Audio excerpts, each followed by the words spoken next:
Assalamualaikum warahmatullahi wabarakatuh. Shalom, Om Swastiastu, Namo Buddhaya, Salam Kebajikan. Selamat datang kembali di Mahawira Channel. Kali ini saya akan membacakan sebuah kisah horor tentang pesugihan. Langsung saja. Halo, namaku Nadia, seorang anak bungsu dari 2 bersaudara.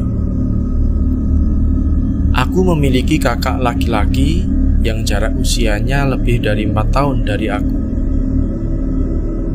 Meski kami sering bertengkar, tapi dulu kakak telah mengajarkan banyak hal kepadaku, yang mana sampai sekarang telah menjelma menjadi suatu kebiasaan. Misalnya, tutup mata ketika dia datang.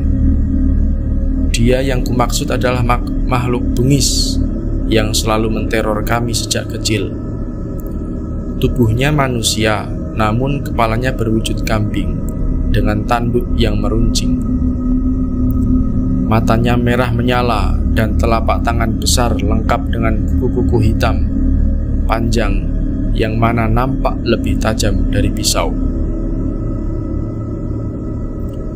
Makhluk itu telah merenggut keutuhan keluargaku, dan dia selalu datang pada setiap malam Selasa dan beberapa malam tertentu.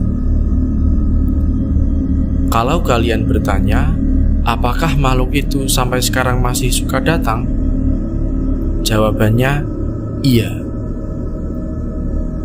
Dia tak pernah absen menyiksaku, dan bahkan ketika aku menulis ini, aku merasa seperti diawasi oleh banyak mata yang tak terlihat dari berbagai arah. By the way, kami tinggal di salah satu kota besar di Jawa Timur.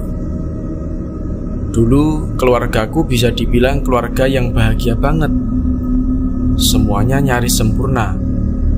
Memiliki kedua orang tua yang lembut, mengayomi, tak pernah kasar, dan pejuang keluarga. Bapak dan ibu adalah pedagang pasar. Dari toko kecil kemudian merambat menjadi toko besar dan jadi distributor sembako ke warung-warung yang menyebar sampai ke kota seberang. Nah, di saat ekonominya meroket, justru tidak dibarengi dengan keharmonisan. Sepertinya keluarga kami tidak seerat dulu ketika hidup sederhana. Bapak ibu juga sering bertengkar. Nggak ada lagi tuh quality time nonton TV bareng sebelum tidur atau main bersama gitu. Bapak juga ikut temperamental. Kami satu keluarga dilarang bersih-bersih rumah. Kalau ada yang ketahuan ngepel lantai, bapak pasti langsung marah-marah dan ngucap, "Mau cari mati." Itulah yang membuat rumah kami nampak besar namun kotor, dan lebih cocok disebut sebagai kandang ayam dibanding rumah. Kadang aku pun malu kalau setiap ada teman yang main ke rumah, jadi serba salah dong. Awalnya semua baik-baik saja sampai suatu ketika ibu menjadi aneh. Ibu sering melamun, pandangannya sering kosong, dan ibu mulai sakit-sakitan. Setiap malam di atas jam 12, ibu selalu melindur tidur sambil jalan ke arah halaman belakang. Cuma diam aja dan menatap ke arah pohon jambu yang ada di belakang rumah. Kadang juga melindur jalan ke luar rumah, tapi cuma jongkok di teras, melamun dengan tatapan kosong. Ibu sering berteriak histeris ketakutan, seperti disergap makhluk yang mana hanya dia sendiri yang melihatnya. Waktu itu kami berpikir mungkin itu dampak dari demam ibu. Sampai tak lama berselang, aku melihat bapak bawa 2 kepala kambing hitam. Tapi ketika ditanya sama kakak, Bapak malah balik marah dan nyuruh kami semua masuk kamar. Sejak saat itu aku masih ingat kata-kata terakhir yang sering diucapkan ibu ke aku dan kakak. Maafin ibu ya, kalian harus nurut sama bapak biar kalian hidup selamat. Seringkali ibu nangis tiap ngucapin itu, dan yang bikin aku dan kakak ikutan nangis juga. Setelah itu sakit ibu semakin parah. Demamnya sering buat dia sampai kejang-kejang. Sampai pada suatu hari kami sedang makan di ruang tengah yang tak memiliki sekat dengan dapur. Waktu itu ibu tiba-tiba bilang haus, terus mau ambil minum di belakang. Anehnya, ibu malah masak air di panci besar. Aku ngira mungkin ibu mau sekalian mandi air hangat. Namun yang dilakukan ibu justru membuat aku menjerit histeris. Aku melihat dengan mata kepalaku sendiri, ibu berdiri di depan kompor. Dia membuka tutup panci yang airnya sudah mendidih. Setelah itu secara mengejutkan, ibu mencelupkan kepalanya sendiri ke air mendidih yang masih berada di atas kompor yang menyala tersebut. Kami berteriak, bapak sigap berlari menghampiri ibu. Namun ketika kepala ibu ditarik, ibu jatuh ke lantai dan kejang-kejang sampai matanya putih semua. Di situ ibu meninggal dengan cara yang mengenaskan di depan anak-anaknya. Tahun 2002, ibu meninggal.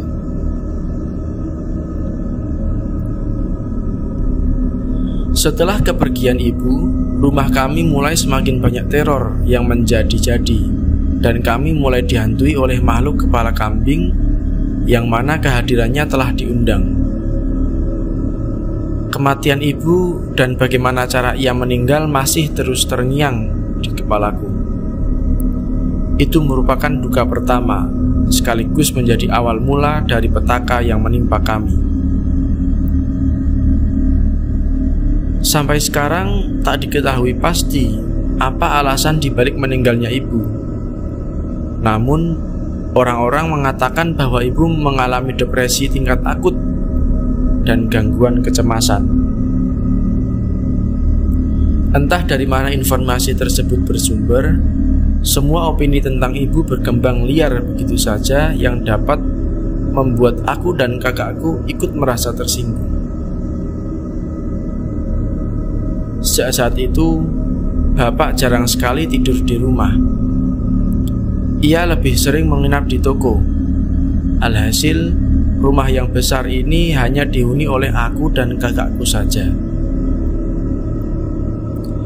Sejak kami tinggal berdua di rumah, kami sering mendengar suara-suara aneh, seperti derap langkah keras dari lantai atas, tepatnya dari kamar ruang kerja bapak, yang kami semua dilarang untuk membuka, apalagi masuk ke dalam ruangan tersebut.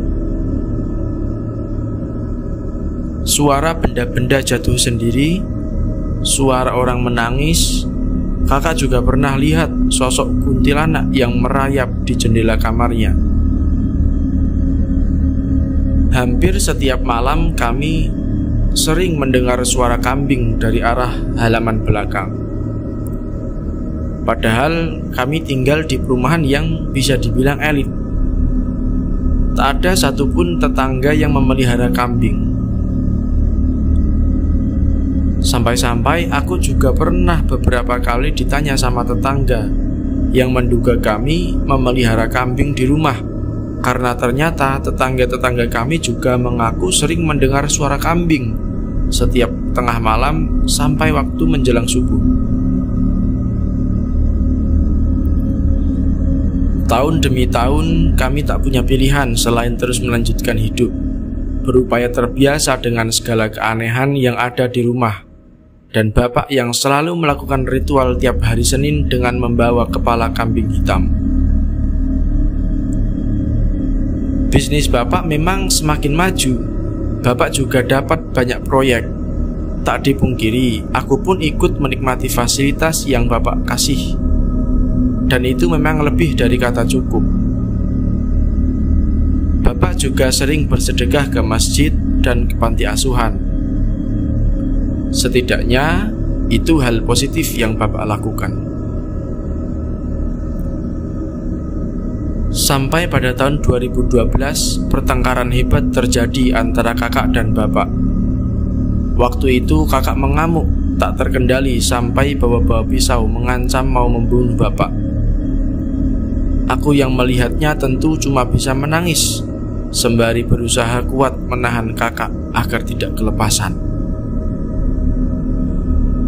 "Kamu bunuh ibuku, sekarang gantian."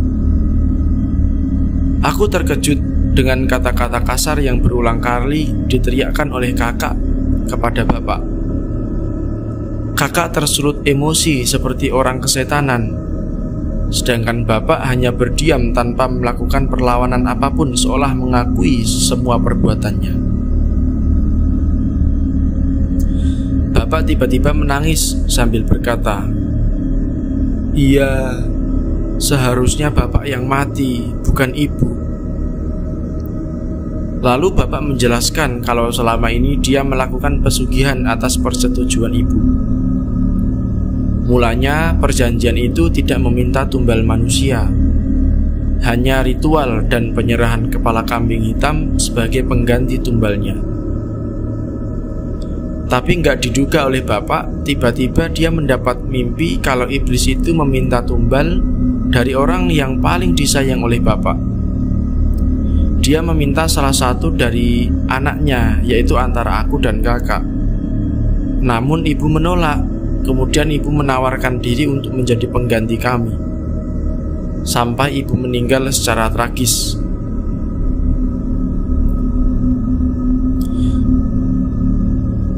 Bapak menyesal, "Maafin bapak ya," kata bapakku sambil menangis.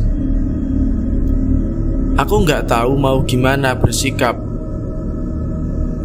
Aku terlalu kaget dengan semua yang baru aja aku dengar. Satu-satunya yang bisa kulakukan sebagai anak usia 15 tahun waktu itu adalah menangis. Hingga pada suatu malam, bapak mengumpulkan kami. Di situ ia mengakui kesalahannya dan ia menjelaskan kalau tidak memiliki pilihan lain selain melanjutkan apa yang sudah ia mulai. Bapak meminta aku dan kakakku membantu dalam melanjutkan ritual dan menjaga rahasia keluarga ini agar kami semua selamat dan tidak ada tumbal lagi. Kami pun terpaksa melanjutkan hidup sesuai dengan apa yang diminta bapak.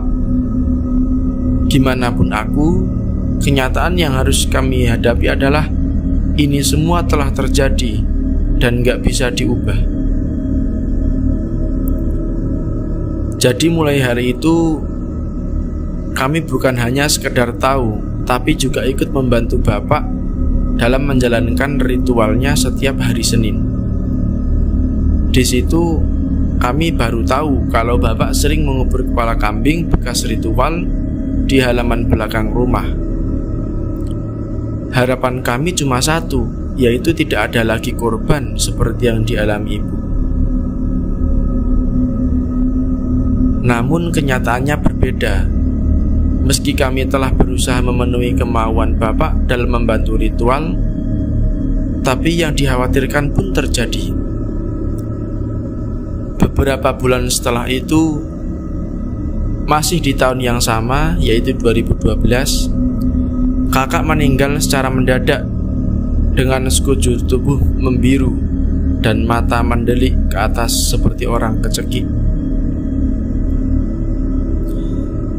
Hari itu, aku hanya bisa menangis dan semakin membenci bapak. Kejadian itu benar-benar tidak masuk akal buatku. Ketika kakakku meninggal, hidupku seakan tidak memiliki batas dengan makhluk tak kasat mata itu. Kadang aku mendengar suara-suara aneh, terkadang melihat sosok, yang ketika ia berbicara tidak terdengar suaranya. Terkadang aku melihat jelas sosok makhluk berkepala kambing itu. Aku nggak tahu kenapa semua itu bisa terjadi. Tapi hidup tanpa batas dengan mereka benar-benar membuatku seperti orang gila yang tidak bisa membedakan mana halusinasi dan mana realita.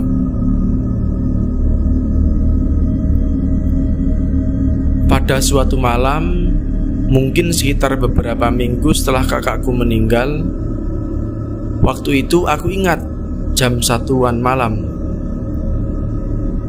Aku mendengar suara bapak ketawa keras banget dari lantai atas tempat bapak kerja. Saking kerasnya itu sampai membuat aku kebangun dari tidur. Aku coba bodo amat dan terus lanjut tidur. Tapi aku mendengar suara langkah orang lari kenceng dan terdengar ramai serentak. Aku penasaran karena itu ngeganggu banget. Akhirnya aku beranikan diri untuk naik ke lantai 2 ke ruangan bapak kerja. Pas sampai di depan ruang kerja bapak, aku mendengar suara napas berdengus kasar dan temponya cepat. Awalnya ragu buat buka ruangan itu karena teringat pesan bapak untuk tidak sekali-kali membuka ruangan itu. Tapi suara yang aku dengar makin keras. Aku juga takut terjadi apa-apa sama bapak di dalam. Akhirnya aku beranikan diri untuk membuka pintu perlahan. Pas aku buka pintu, betapa terkejutnya aku. Ternyata yang di dalam bukanlah bapak, melainkan makhluk berkepala kambing dengan tanduk runcingnya. Ia terlihat sedang makan seperti binatang buas yang kelaparan. Ia duduk membelakangiku, dan aku coba lihat apa yang ia makan. Dan kamu tahu, ternyata yang ia makan adalah potongan-potongan tubuh yang tak lain adalah mayat dari kakakku sendiri. Aku sangat kaget dan syok berat. Mau teriak tapi nggak bisa, mau lari tapi badannya rasanya kaku kayak patung. Aku cuma berdiri dengan tubuh gemetar, dan makhluk itu menengok ke arahku. Mata merahnya menyorot tajam, dan secepat kilat ia berbalik ke arahku. Habis itu tiba-tiba pandanganku menjadi gelap. Aku terbangun di kamarku. Perasaanku sangat takut. Aku manggil-manggil bapak dan aku ceritakan semua yang aku alami semalam. Aku sampai gemeteran, nangis, takut banget. Yang kamu lihat itu salah. Nggak mungkin. Kan kamu lihat sendiri bapak yang makamin jenazah kakak. Jadi nggak mungkin itu, kata bapakku. Setelah kejadian itu, hampir setiap malam aku selalu didatangi oleh makhluk berkepala kambing itu. Meskipun usaha bapak semakin maju, tapi hidupku tidak pernah tenang. Selalu merasa apa yang kulakukan pasti diawasi dan penuh dengan teror. Nah, singkat cerita, tahun ini adalah tahun 2022. Pada suatu hari, aku diajak oleh bapak ke sebuah desa terpencil di ujung Jawa. Di sana kami mengunjungi satu rumah semi permanen yang dekat dengan alas mistis yang terkenal dengan kliniknya. Bapak datang ke rumah dukun itu dan menceritakan semua kejadian yang keluarga kami alami akibat dari makhluk berkepala kambing itu. Bapak minta tolong sampai memohon-mohon untuk bisa dibantu agar terlepas dari ikatan pesugihan itu. Bapak juga menjanjikan akan melakukan dan memberikan apa saja yang diminta agar bisa dibantu untuk memuluskan pesugihannya, untuk memutus pesugihannya. Namun responnya di luar dugaan dan harapan kami. Semua sudah terlambat. Tidak ada yang bisa melepaskanmu dengan dirinya, kata dukun itu dengan nada datar. Seketika Bapak langsung marah-marah. Dia mengamuk dan mengacak-acak semua benda yang ada di situ. Bapak menyalahkan dukun karena si dukun dari awal tidak bilang kalau ada tumbal manusia. Tumbal yang disepakati hanyalah seekor kambing, renovasi rumah, dan menjaga rumah agar tetap kotor. Tapi dukun itu malah membentak balik. Keserakahan kamu sendiri yang bikin kamu kayak gini. Habis itu kami diusir dan kedatangan kami jauh-jauh ke sini sia-sia. Bertahun-tahun pula kami mencari dukun-dukun yang bisa melepaskan ikatan dengan makhluk itu. Tapi tidak ada satu dukun pun yang sanggup. Justru jawaban mereka malah sebaliknya. Aku udah capek sama semua ini. Makhluk itu bahkan masih selalu datang, khususnya di setiap malam Selasa dan hari-hari tertentu. Aku merasa selalu diawasi, bahkan ketika aku mengetik ini. Rasanya aku benar-benar capek sekarang. Aku cuma bisa berdoa semoga Tuhan memberikan jalan terbaik, dan kalaupun harus mati, mungkin itu yang terbaik. Ibuku meninggal tahun 2002. Kemudian kakakku 2012. Akankah tahun ini menjadi giliranku untuk menjadi tumbal?